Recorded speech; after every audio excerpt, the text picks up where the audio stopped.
እንጀምራለን። الحديث الثاني ሁለተኛው ሐዲስ ይላል። ለዚህ ሁለተኛ ሐዲስ እንደ ርዕስ أركان الإسلام والإيمان የሚል ርዕስ መስጠት ይቻላል። ወይም ደግሞ ሶስቱን ጨምሮ أركان الإيمان والإسلام والإحسان የሚል ርዕስም ሊሰጠው ይችላል። ብዙ ጊዜ የዚህ ሐዲስ መጠሪያው ሐዲሱ ጅብሪል የጅብሪል ሐዲስ በመባል ይታወቃል። ሐዲሱን ስንጀምር እንዲህ ይላል عن عمر رضي الله عنه ይህን ሐዲስ ያስተላለፉልን ታላቁ ሰሐቢ ዑመር ኢብኑ አልኸጣብ ናቸው ረዲየላሁ ዐንሁ አላህ ይውደዳቸው። አይበል ይላል። አይበል ማለት እንደ ቅድሙ አዲም እንደሚባለው ነው በእንግሊዝኛ። ቅድም ማለት አንደኛውንም ሐዲስ የዘገቡልን እሳቸው ነበሩ። ሁለተኛውንም ሐዲስ ያው እሳቸው ናቸው የዘገቡት ለማለት ነው። ቃል አሉ ዑመር ምን አሉ? በይነማ ነሕኑ እኛ ሳለን አሉ ጁሉስ ቁጭ ብለን ሳለ عند ዘንድ ለማለት ነው ረሱልላሂ ሰለላሁ ዐለይሂ ወሰለም የአላህ መልእክተኛ ዘንድ ከእሳቸው ጋር ቁጭ ባለበት ዛተ የውሚን ከዕለታት አንድ ቀን إذ ጠለሐ በድንገት ብቅ አለ። እስማት ድንገተኛ መሆን ለማሳየት ነው። ጠለሐ ብቅ አለ አለይና በእኛ ላይ ያው በጀማ ነበር ቁጭ ያሉት። በእኛ ላይ በድንገት ብቅ አለብን ረጁሉን አንድ ሰው ይላሉ። ያን ሰው ማለት አያውቁትም። አንድ ሰው ብቅ አለ። ስለዛ ብቅ ስላለው ሰው ሁኔታ ሲገልጹ ሸዲዱ በያዲ ሲያቢ የልብሱ ንጻት ነጭነት በጣም የሆነ ይላሉ። ሸዲዱ ማለት በጣም ማለት ነው። በያድ ማለት ንጣቱ፣ አስያቢ የልብሱ፣ ሸዲዱ ሰዋድ ሻዕሪ ጸጉሩን ጥቁረቱ በጣም የሆነ ይላሉ። በጣም ጸጉሩ ጥቁር የሆነ ሸዲዱ በጣም ነው። ሰዋዲ ጥቁረት፣ አሻዕሪ ጸጉር ላ ዩራ አይታይበትም። ላ አውጋዥ አፍራሽ ቃለች። ዩራ አይታይበትም አለይህ በሱ በዛ ሰውዬ ላይ አሰሩ ምልክት ወይም ፋና አሰፈሪ የመንገደኛነት ምልክት ደግሞ አይታይበትም። ማለት ከሩቅ የመጣ ሰው ነው እንዳንል መንገደኛ አይመስልም። ልብሱ ጸዳ ያለ ነው፣ ያማረ ነው። አካሉ ጸጉሩ አልተጭበረበረም፣ ምንም አዋራም አልነካውም። በቃ እንደው ከሩቅ የመጣ አይመስልም ሁኔታው። ከዚሁ ብቅ ያለ ይመስላል። ወላ ያዕሪፉሁ ከዚሁ ነው ብቅ ያለው ደግሞ እንዳንል ወላ ያዕሪፉሁ ሚና አሐዱን ከኛ ውስጥ ማንም አያውቀውም። ወላ አፍራሽ ነው ያዕሪፉሁ አያውቀውም። ሚና ከኛ ውስጥ አሐዱን አንድም ሰው አያውቀውም። ከቅርብ የሚመጣ አይደለም ማለት ነው። ከቅርብ ቢመጣ ይታወቅ ነበር። እንደዚህ አይነት ሰው ሐታ ጀለሰ እስከተቀመጠ ጊዜ ድረስ ጠጋነ ኢለ ነቢይ ሰለላሁ ዐለይሂ ወሰለም የአላህ መልእክተኛ ዘንድ ጠጋነና ቁጭ አለ። ፈአስነደ አስደገፈ ሩክበተይ ሁለቱ ጉልበቶቹን ኢላ ሩክበተይ ወደ ሁለቱ ጉልበቶቻቸው አስጠጋና ጠጋ አረገ ማለት ነው። ወወضዐ አኑረ ከፈይ ሁለት መዳፍ እጆቹን አላ ፈኺዘይ ታፋዎቹ ላይ አስቀመጠ። ወቃለ ብሎ ማለ ቀጥሎ ያ ሙሐመድ አንተ ሙሐመድ ሆይ አላቸው አኽቢርኒ ለኔ ንገረኝ ያኔ እስላም ስለ እስላም ንገረኝ አላቸው። ፈቃለ ረሱሉላሂ ሰለላሁ ዐለይሂ ወሰለም የአላህ መልእክተኛም እንዲህ አሉት አልእስላሙ እስላም ብሎ ማለት አንተ ሸሃዳ ልትመሰክር ነው። መመስከር ማለት በውስጡ ሶስት ሀሳቦችን ይዛል። ማወቅን፣ ማመን፣ መናገር፣ ለሌላው ማስተላለፍ። በምን አላህ የለም ብለህ መስክር፣ ኢላህ የለም ብለህ መስክር፣ አምላክ የለም ብለህ መስክር። አምላክ ማለት ነው ቀልብን የሚገዛ የሚገዙት የሚያመልኩት ማለት ነው። ማምለክ ማለት እንዴት ነው የሚመለከው? ቀልብ በፍርሃት የምታመልከው፣ በተስፋ የምታመልከው፣ በፍቅር የምታመልከው፣ በማተለቅ በማክበር የምታመልከው የለም ኢላላህ ከአንድ አላህ በስተቀር ማለት እኔ ቀልቤ የምታፈቅረው አላህ ብቻ ነው፣ የምትፈራው አላህ ብቻ ነው፣ የምትከጅለው አላህ ብቻ ነው፣ የምታተልቀው አላህ ብቻ ነው። ይደርስልኛል ብላ ተስፋ የምታደርገው ካሉበት ችግር ያድነኛል ብላ ቀልቤ የምታስበው አንድ አላህ ብቻ ነው። ያ ያዘዘኝን ሁሉ እፈጽምለታለሁ ብላ የምትለው ለአላህ ብቻ፣ የከለከለኝን በሙሉ እከለከልለታለሁ ብላ ቀልቤ ብታምነው ለአላህ ብቻ ነው በል። ከሱ ውጭ ማንም የለም ብለህ እወቅ፣ እመን፣ ለሌላው ተናገር፣ መስክር አሉ።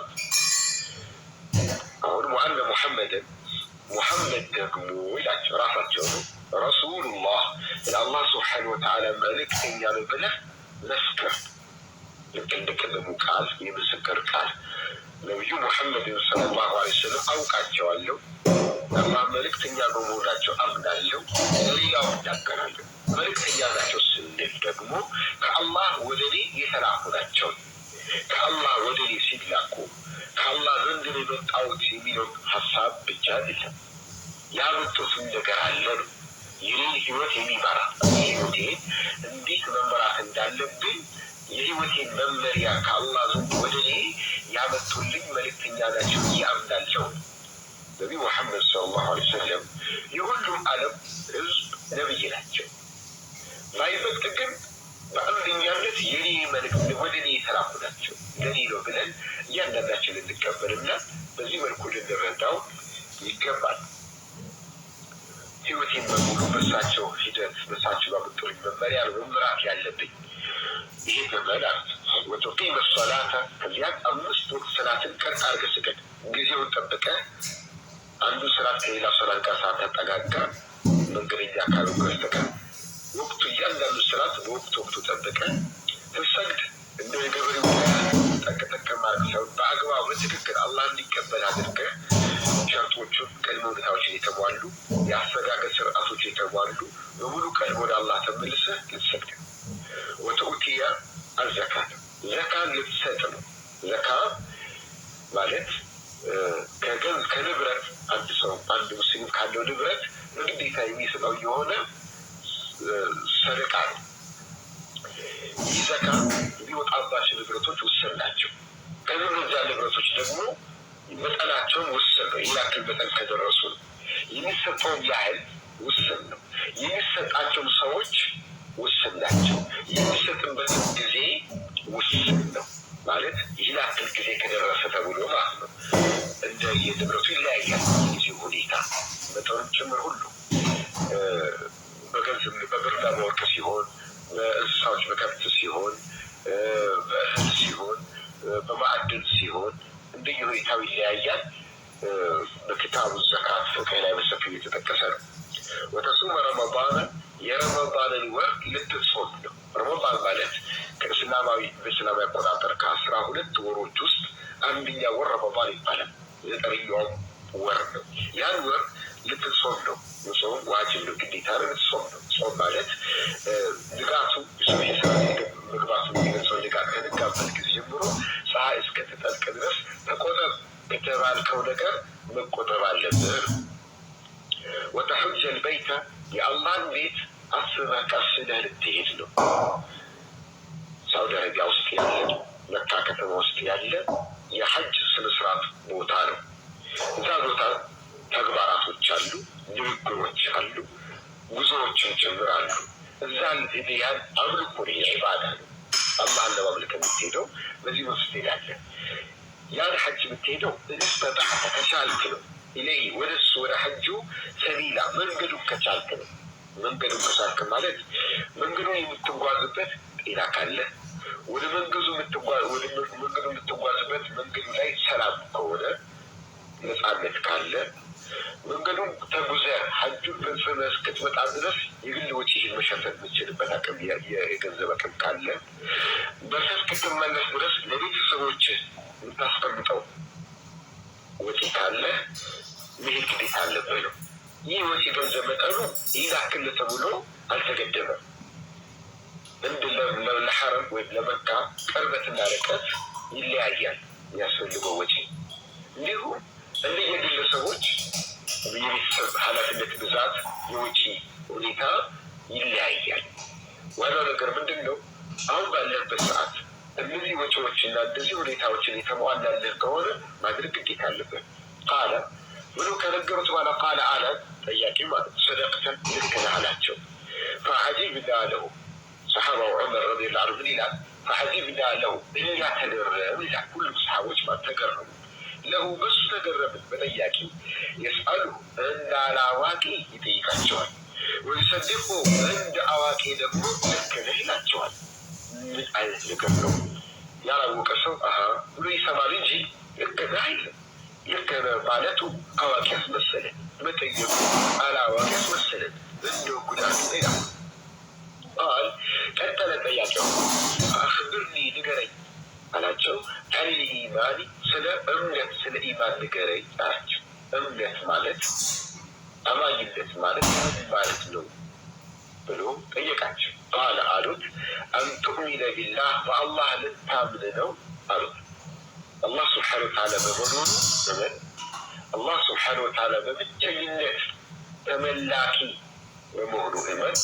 الله سبحانه وتعالى يراس يهون سوتشنا بارياتوች አሉት በቁርአን በሐዲስ ብቻ ይተከሱ እነሱ ተቀበለለት ነው አላህ Subhanahu Wa Ta'ala ዓለምን በሙሉ የሚያስተዳድረው እሱ ብቻው ነው በየለካ ወመላእክቲ ለአላህ Subhanahu Wa Ta'ala መላእክቶች አሉት የፈጠራቸው እሱ ብቻ ቢያመልኩ ለአም እሱ ያዛቸው ነገር ሙሉ በሙሉ ቢፈጽሙ መላእክቶች አሉ እነዚህ መላእክቶች ከኑር ነው የተፈጠሩት ከብርሃን ነው የተፈጠሩት አይበሉም አይጠጡም እነዚህ መላእክቶች የተለያየ የሥራ ዘርፍ አላቸው ወህይ ወይ ራእይን ከአላህ ወደ መልእክተኞች የሚያስተላልፉ አሉ የሰው ልጆችን እንዲቆጣጠሩ እንዲከታተሉ አሉ ዘርፈ ብዙ የሆኑ ስራዎች አሏቸው ለአላህ አሉት ብለህ ልታምን ነው ፈጥሯቸዋል ብለህ ልታምን ነው ወክቱቢሂ አላህ Subhanahu Wa Ta'ala መጽሐፍቶችን እንዳወረደ ልታምን ነው الله سبحانه وتعالى ዓለምን ከፈጠረ በኋላ ዓለም ውስጥ ያሉትን ፍጥረታትን ከፈጠረ በኋላ ዓለም ውስጥ ያሉት የሰው ልጆች ለልጆች መመሪያ የህይወታቸው መመሪያ ፈጣሪያቸውን እንዲያውቁበት እንዲያመልኩበት ማንዋል የሆነ መጽሐፍቶች አላህ ማውረዱ ልታምን ነው ወደ እኔ የመጣለት ነው ከነዚህ መጽሐፍቶች ውስጥ ቁርአን የነብዩ ሙሐመድ ሰለላሁ ዐለይሂ ወሰለም የኛ ማለት ነው ተውራት የነብዩ ሙሳ እንጂል የነብዩ ዒሳ ዘቡር የነብዩ ዳውድ እነዚህ ብቻ አይደሉም ብዙ አሉ ግን በስም ደረጃ የተነገሩ እንደዚህ ናቸው የነብዩ ሙሳ ሱሑፍ እንደ መጣጥፍ አይደለም ተሰጥቷቸዋል በዚህ ልታምን ነው ወረሱሊሂ አላህ Subhanahu Wa Ta'ala መልእክተኞች እንዳሉትም ልታምን ነው መልእክተኞች ብሎ ማለት አላህ Subhanahu Wa Ta'ala ከሱ በጅብሪል አማካይነት ራእይ እየመጣላቸው ለሰው ዘር ሰው ሊያስተምሩ ከሰው የወጡ መልእክተኞች አሉ እነዚህ መልእክተኞች ሰው ናቸው ዘራቸው ይታወቃል ጎሳቸው ይታወቃል ትውልዳቸው ይታወቃል አካባቢዎች ይታወቃል በታማኝ ይታወቃሉ በጦርነት ይታወቃሉ እነዚህን አላህ ከሰው መርጧቸው ወደ ሰው ይልካቸዋል النبي محمد صلى الله عليه وسلم النبي عيسى النبي موسى إبراهيم إسحاق يعقوب يوسف عليه أفضل الصلاة وأزكى التسليم إيه التمر واليوم الذي رسول اشتلاقت لمن دمه يسوي الجليون لما كانت سنيبتوت بس عرفوا شو ورتوالو ما الوالو معلمات له كذا مودي يقولوا سوري مرار مودي لاتشو مودي أرعايا لاتشو سو الله يخلقه خلق النسل رسله الله عندي عملك موديل عبد يقول الله يلاكاتشو من هذا التعبير واليوم الآخر يمشرشوا كان بمنورهم للتعبير يمشرشوا كان مالك أنهم أموت علوه أني أموت علوه أني بالجهوت علورم يتوصل جزينهم بنورهم يا جزي سيال كود آخرين أنا أموت علوه للتعبير أهم بالموت عندهم دقمو أهم بموتهم كان موت كنين كياما يكوبال كياما ማለት ኢየሱስ ሳይቀር ይቆማል ዓለም በሙሉ የሚጠፋበት ዕለት አለ ዓለም በሙሉ የሚጠፋበት ዕለት አለ ጠፍቶ ደግሞ በዛው አይቀርም አላህ Subhanahu Wa Ta'ala ዳግም ይቀሰቅሳል ህዝብን በሙሉ خلقን በሙሉ የፈጠረውን ፍጥረት በሙሉ ይቀሰቅሳል በዚህ ዓለም ላይ የተበዳደለ በሙሉ ብድሩን ይመላለሳል በዛች በተቀሰቀሰን በኋላ በዚህ ዓለም አሁን ባለንበት ዱንያ ዓለም ኸይር ስራ የሰሩ ተውሂዳቸውን የያዙ የነቢዩ ሱና የተከተሉ አኽላቃቸው ስነ ምግባራቸውን ያስተካከሉ አላህ በሰጣቸው ነገር ሰደቃ የሰጡ ወዘተ ኸይር ስራ የሰሩ ሰዎች ጀነት ይገባሉ። ጀነት ሀገር አለ። በዚህ ዓለም ላይ በሽርክ ላይ የተዘፈቁ፣ በክህደት ላይ የተዘፈቁ፣ በቢድዓ ላይ የተዘፈቁ፣ በመጥፎ ስነ ምግባር ላይ የተዘፈቁ፣ መጥፎ ባህል የሚታወቁ በጥቅሉ ብዙ ወንጀሎችን በብዙ ወንጀል ላይ የሰመጡ ሰዎች ደግሞ የሚቀጡበት ዋጋቸው ያገኙበት ጀሃነማችን እንቀበል። ብዙ ነገሮች አሉ። ከቅያማ በኋላ ቅያማ ከቆመ በኋላ የሚከሰቱ ነገሮች እነዛ ሁሉ እናምናለን አምናለሁ እላለሁ። ቀጥሎ አሁን ደግሞ ወቱእሚኑ ቢልቀደሪ በቀደር ልታምኑ ማለት ቀደር ማለት በአላህ ቻይነት ልታምኑ ነው። ምንድን ይሄ አላህ ቻይነት? አላህ ስብሓነሁ ወተዓላ በዚች ዓለም ላይ የሚከሰት ነገር በሙሉ ከመከሰቱ በፊት በጥቅሉ ዓለም ከመፈጠሯ ከ50,000 ዓመት በፊት በዚች ዓለም ላይ ምን እንደሚከሰት፣ መቼ እንደሚከሰት፣ የት ቦታ እንደሚከሰት፣ ያ ከተከሰተ በኋላ ለውጡ ወይም የዛ ክስተት ውጤቱ ምን እንደሆነ አላህ ያውቋል። ያ ክስተት ባይከሰት ኖሮ እንኳን ምን ሊከሰት ይችል እንደነበረ አላህ ቀድሞ ያውቃል። ከ50,000 ዓመት በፊት ያውቃል። ይህ ነገር ደግሞ በለውሐል መሕፉዝ ጥብቅ በሆነው ሰሌዳ ላይ ጽፎታል። ያ ነገር ደግሞ አሁን ሲከሰት አላህ ፈቃደኛ ሆነው እየተከሰተ ያለው ያን ነገር የሚተገብረው አላህ ስብሓነሁ ወተዓላ ነው። ያ ነገር ጥሩ ሊሆን ይችላል፣ መጥፎ ሊሆን ይችላል። ቢልቀደሪ ኸይሪሂ ወሸሪሂ ጥሩም ነገር ሆነ መጥፎ ነገር በአንድ አላህ ስብሓነሁ ወተዓላ ቻይነት፣ አዋቂነት፣ ፈጻሚነት ነው የሚሆነው ብለህ ልታምን ነው። በዚህ ዓለም ላይ ማንም ያይቷም ነገር ይብዛም ይመስል አይከሰትም አላህ ያላወቀው አላህ ራሱ ያልፈጸመው በስተቀር ሁሉም ነገር በአላህ ቁጥጥር ስር ነው ያለው ብለን እናምናለን። አለቀ ጠያቄ ሰደቅ ግን አላቸው። ቀጥሎ አኽቢርኒ ንገረኝ አላቸው። አን ልኢሕሳን ስለ መልካምነት ንገረኝ እስኪ፣ ስለ ጥሩነት ንገረኝ እስኪ አላቸው። ቃል አሉት አን ተዕቡድ አላህ አላህን ልታመልከው ነው። ከአንተ ተራህ እንደምታየው ሆነህ አምልከው። አላህ ኃያል ነው። አላህ ሩህሩህ ነው። አላህ ሰጪ ነው፣ ለጋሽ ነው። አላህ አዛኝ ነው። አላህ ስብሓነሁ ወተዓላ ሁሉም ነገር ላይ ቻየው ጌታ ነው። ተንሰፍስፈህ በፍቅር በመሐባ በሸውቅ አላህን ልታመልከው